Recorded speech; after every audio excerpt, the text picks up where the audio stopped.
ਦੋਸਤੋ ਇਹ live scene ਜਿਹੜੇ ਤੁਸੀਂ ਦੇਖ ਰਹੇ ਹੋ ਇਹ ਇਸ ਟਾਈਮ ਕਜ਼ਾਕੀ ਸਟੇਡੀਅਮ ਲਾਹੌਰ ਤੋਂ ਅੱਜ ਦਾ ਜਿਹੜਾ ਜ਼ਾਲਮਾਨਾ match Peshawar Zalmi versus Lahore 10 March 2020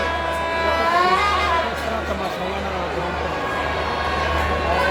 match बहुत दिलचस्प रहा।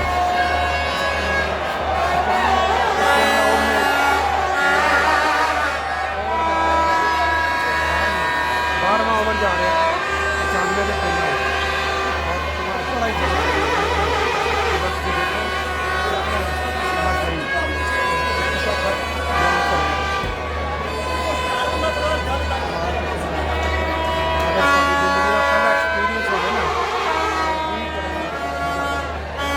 दो स्क्रीना ਵੱਡੀਆਂ ਵੱਡੀਆਂ ਲੱਗੀਆਂ ਨੇ ਇੱਕ ਸਾਹਮਣੇ ਇੱਕ ਇਸ ਸਾਈਡ ਲੋਕੀ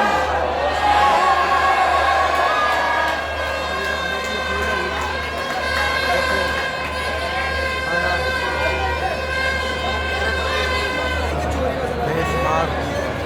देखो किस तरह लोग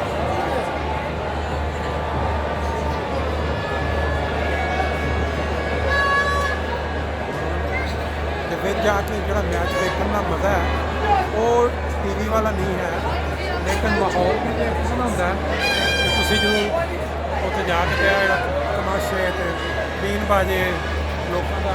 जो डांस म्यूजिक बस यह चीज़